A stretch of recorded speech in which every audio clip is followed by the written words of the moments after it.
Hey guys, came for 15 back it up with another video for you guys, and I'm back with another the Shinjui Family Children episode review for you guys. Now, I missed the past three episodes, and yeah, so one, apologies for that. Um, but yeah, that's the thing. So essentially, these three episodes kind of focus in a bit on Minami, and essentially Minami, and mostly Oka, right? And stuff like that. So yeah, now the Minami, and then we get some Bonri stuff.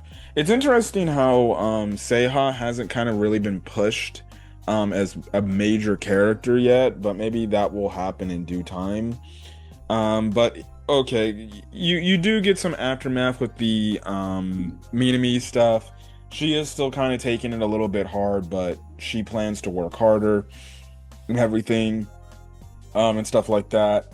And then with Bonri ends up asking Arata to go with her to basically her school campus to go grab something for, I believe it was her daycare or something for the children she was taking care of. And essentially she asked him, you get some funny moments where she's basically all scared and everything, and she's clinging on to Arata.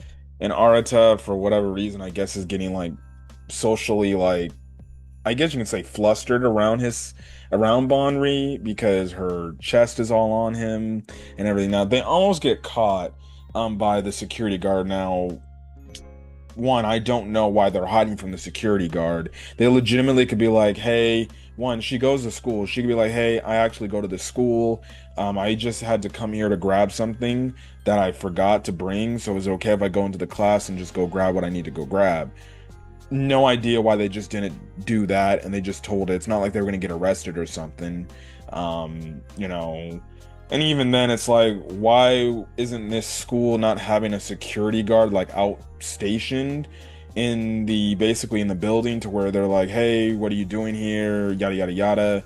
I don't know. It makes no sense. I personally, if you ask me, I would be looking to try to find somebody instead of just going into a building secretly, but I'm guessing maybe her school rules is, after school is over, and after the building's closed, you're not allowed to be up in the building. But typically, I've been on a college campus before. You can go in the building. Yeah, will things be closed? Sure. But more than likely, there would probably be a security guard patrolling, to, just to make sure things are going well. But okay, you do get this moment where, as they're hiding from the security guard, Arata does grab Bonri, kind of covers her mouth, and then holds her tightly. She's literally on top of him, right? Um, Mind you, from the back, right? And the way his arm is placed, it's kind of under her chest to the point it's actually touching it. And the thing is, after this happens, Arta's like, hey, I'm sorry, I didn't mean to, do that. I just did that out of instinct and everything. But Bonri is like, oh yeah, it's okay. But she starts to get a little bit flustered because basically Arata kind of touched her boobs. Now listen, who wouldn't want to touch them? But okay, I digress, right? But that kind of happens at the, with the whole thing, right? And then that episode, in episode 7, we ended up getting left off on a cliffhanger with Ouka basically being gone. Which in episode 7, basically Ouka and Kotono have a conversation. And basically it's Kotono basically telling Ouka, listen, I overheard you at the theme park when you told Arata-chan, that you're in love with him. Now, Ouka kind of plays it off like, oh, please, I'm referring to that as a brotherly way. And the reason why Kotono pressed her about this is because she's already made the declaration that she's essentially said to all the sisters, like, I'm gonna marry Arata. I don't give a shit anymore what you guys say. I'm old enough to make my own damn decisions, so I don't care. I'm gonna, this is what's gonna happen. And basically she was pressing Ouka saying like, is it true? Like, are you in love with Arata too? Because she views Ouka as a rival in this situation after hearing that. But Ouka kind of plays it off. She's like, no, no, no. I just said that because I love him like family. It's got nothing to do romantically, right? When we damn well know this is a fucking lie, and we know that the past few episodes, she, ever since it was revealed, hey, they're not actually related, she's had her own conflictions about this, and technically this has started her growth in terms of, you know, I guess her development in terms of her feelings for Arata. So yeah, but anyways, what then happens is she runs away. So in episode 8, which if I'm correct about that, yeah, episode yeah, hold it.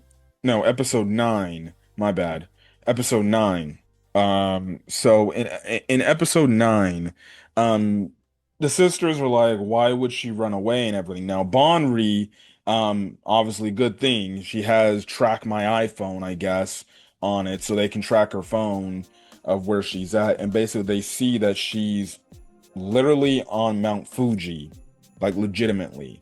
Now, the thing is, actually, this is way before, but they're like, hey, maybe Ouka needed to go do something and everything, and she'll come back, right? She typically does this, and she doesn't really come back to the point like her friends are actually asking like Arata, like, hey, is Ouka okay? Like, she hasn't been at school or anything, and obviously Arata's kind of line is like, yeah, she's fine. She's just, not feeling good enough to come to school, but she'll be here. But regardless, this is becoming a problem to where even her friends at school are worried about her, and everything. It makes sense. Good friends right there.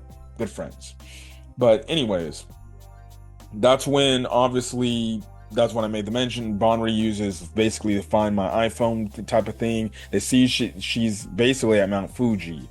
Now, we do cut over to Ouka, and Ouka kind of went to Mount Fuji because that was the place that their dad and their mom essentially met.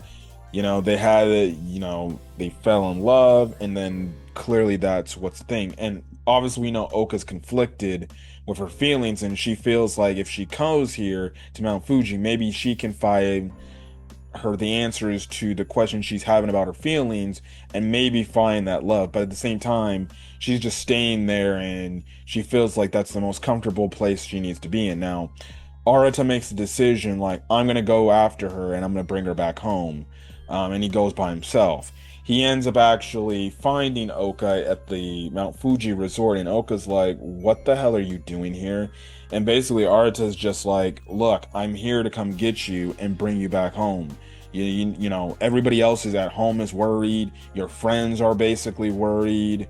You need to stop messing around and acting like a child, and we need to go back home, and everything. And Oka's like, all right, fine, I will do that tomorrow, right? So they basically, but because he got there so late, they have to stay overnight. Now, surprisingly enough, I thought we were gonna get like some sort of like, I guess, shipping moment between the two right then and there. But we kind of don't. But she does ask Arata about the whole situation, about how, dad found mom and everything.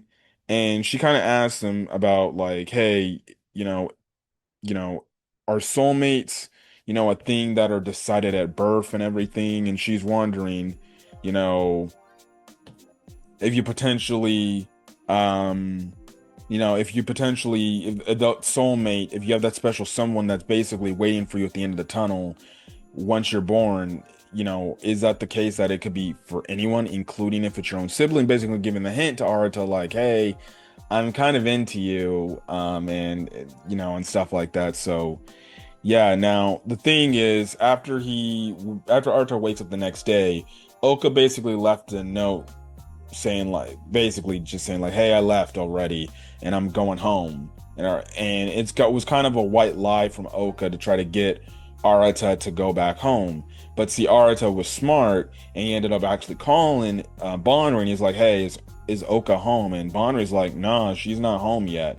And basically Arata's like, I figured she's not home. She basically tried to play me for a fool and make me try to think that, I could leave and then she could stay still. But Mount Fuji, now Bonri does say like, yeah, she's still at Mount Fuji and everything. Now Ouka mind is still, in this mind space about like this whole, her feelings, especially for Arata and everything, and she's just very conflicted. And to the point she's just walking around, not really paying attention to shit around her. And we see it to where the fog at Mount Fuji starts to pick up, and some of these other hikers are like, hey, we might need to get to the a cabin area, a cabin hotel area, so then we can be able to stay out of the fog, because the fog is getting very dense and it gets hard to see. But because Ouka didn't overhear that, she ends up getting herself lost, and she accidentally falls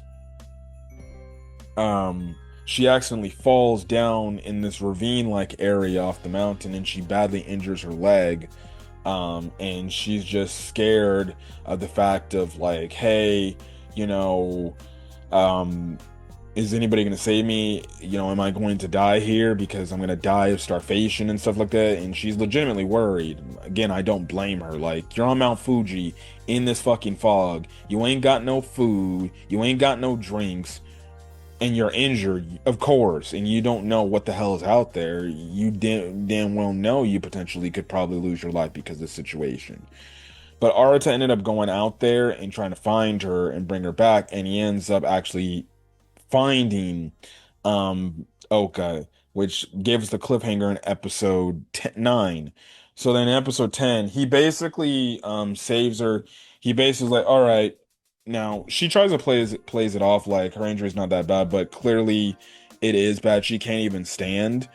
And basically Arta's like, okay, you need to stop playing freaking hero. Like, let me help you here, right? So that's the thing, right?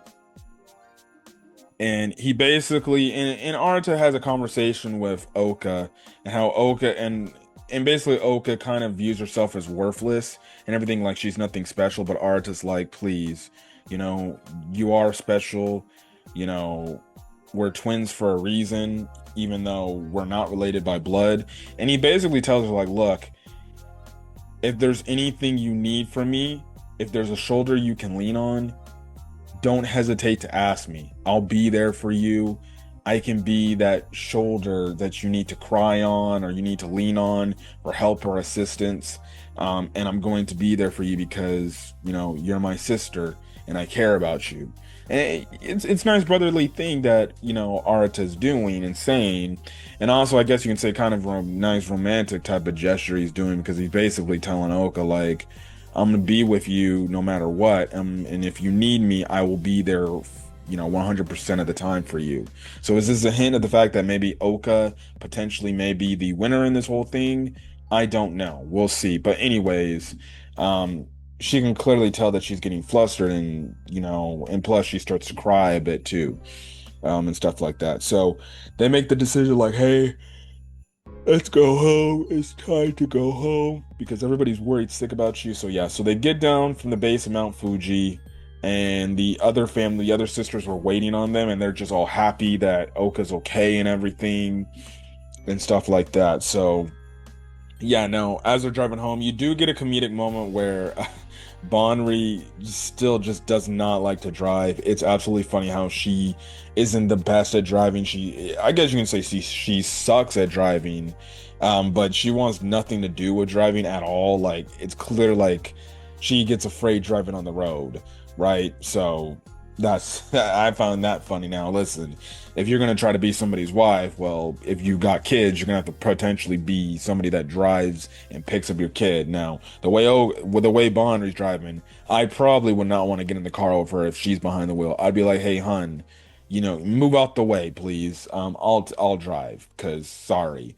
But anyways, they asked Ouka like, why did she decide to go to Mount Fuji? And Oka basically hides the fact like, oh, I did it because I'm in love with Arata and I was figuring out my feelings about that. She doesn't want to tell the sisters that, especially the way how they reacted to Kotono about how she feels about Arata. And she basically says, well, I just went there because, I remember how mom and dad basically got together because of it. And the sisters were like, oh, yeah, no, I guess that makes sense now. Personally, if you ask me, I think that's absolutely stupid on the sisters' point, where they're like, oh yeah, that makes the most sense right there. Yeah, yeah, yeah. Okay, understandable. No, I'd be like, are you fucking crazy? That's your exact reason? I'd be like, man, we were sick about your ass. So yeah, but it then turns into the fact where Arata, he does kind of like a sibling thing, and if you've been in a car in the sibling with a sibling, especially in your younger years, I know this happened to me a lot. Typically, when you're sitting in the back seat, your sibling basically lays down, who's sleeping, who's knocked out, lays down on the shoulder. So Arata basically falls over, lays down on Oka's shoulder, and Oka's like, Arata, Arata, get up, get up. And but he's not getting up, he's knocked the hell out, right? And basically she gets very much flustered because essentially like Arata is legitimately laying on her shoulder and kind of in a weird way is like saying like, kind of hinting at the fact of like all the shoulder stuff, right? So that's the thing right then and there. But eventually we find out that Arata ends up actually having a fever, and he ended up actually getting sick. Probably because like the Mount Fuji was probably cold and he was out there, and I think that from what I remember they did say it did get colder and everything. So that's the thing. But essentially the sisters end up starting to take care of him, give him some food, like some porridge and everything. And then this is when you get the interesting part of the episode, just like how this video was titled. You just have it to where Oka basically is in Arta's room. She basically thanks him for everything he's done and everything, and she basically straight up just confesses her feelings, says, "I'm in love with you, Arata," um, and she just admits to her feelings, and she says that he's the guy for her, and she basically gets closer to him and she actually kisses him. So Oka is the first sister to lay a kiss on Arata on the lips. I was absolutely shocked, and they showed it too. They don't do this. They didn't do the shit where they showed it from a distance or where you can clearly tell like she kissed him. No, they showed the full lip to lip contact, and she kissed him right on the lips, and she got up and she's like, well. I hope, you can make me happy and everything. And, thank you for what you did for me. It made me feel great and everything. And she basically talked about how she'll be back to help him out, get over this cold and everything. Now, in typical romance fashion, typically the thing is main male characters typically asleep when shit like that would typically happen, like just be knocked out, right? Nope. Arata heard everything. We end the episode off with Arata clearly was awake and conscious. He must have woke up when he overheard Oka talking, especially, and he clearly woke up and pretended to stay asleep and overheard the fact that Oka confessed her feelings to him. And then on top of it, he was basically conscious to the point he basically felt Oka's kiss. And he's just very flustered and he's like, what the hell just happened? Um, so yeah, so the Rent-A-Girlfriend author did break the trope here because typically the typical romance trope is main male character is asleep when when one of the main female characters basically confess their feelings and everything, and maybe they lay a kiss down or everything, but the thing is the main male character doesn't realize this because he was knocked the fuck out. Finally we have an anime where no, the main male character was conscious and heard everything the girl who said that she loved him said, and now this man is basically, I don't know where the episode's gonna go now, but now he's gonna start acting weird around Oka now, and how Oka will treat him I don't know, but maybe Oka will be fucking flustered around him because she basically kissed him on the lips. Now the question, now we did not see Kotono. Kotono was not in the picture, so Kotono did not see anything. So as of now, like no sister, to our knowledge, knows that freaking Oka kissed Arata now. Who, for all we know, maybe one of the sisters accidentally maybe opened the door slightly and maybe saw that Oka kissed Arata and it was like, oh no, we got another problem on our hands. And stuff like that. But slowly but surely, we're seeing how the sisters are clearly falling for Arata. We know that Kotono and Oka are definitely now head over heels for him. They're in love. Minami, I feel like, is on the barrier to, I'm falling for him. And then realistically, Bonri, I also feel like is on that 50-50 of like she may fall for him. She's not into him truly yet, but at the same time, she does give off emotion like, oh no, I'm in love with this dude. The only sister that has yet to kind of get that happen to her is Seiha. I don't know if we're gonna end the season off with that. With Seiha finally realizing her feelings, I don't know, but we'll definitely have to see where the story's gonna go. But a solid episode. I'm just shocked that we got a fucking kiss in this episode. I'll take it. Fuck. Oka's my second favorite girl, so I'm happy that she got her kiss. So for you Oka fans, if you like Oka, well, you got your moment. You have the right to say, well, my favorite girl kissed Arata first. So yeah, it's gonna be interesting to see how Arata now starts to act around Oka. Now the fact that she did kiss him, I wonder if Oka will start to get socially weirded out and flustered when she's around him. I don't know. We'll just have to see. But anyways, if you guys like the video, leave a like, put in the comment section your thoughts, hit the subscribe button. If you want to get more Shiunji Family Children episode reviews or any other anime I upload to the channel. Till then, guys, stay safe out there and have a great rest of your day or your night or watching this video. Till then, guys, peace.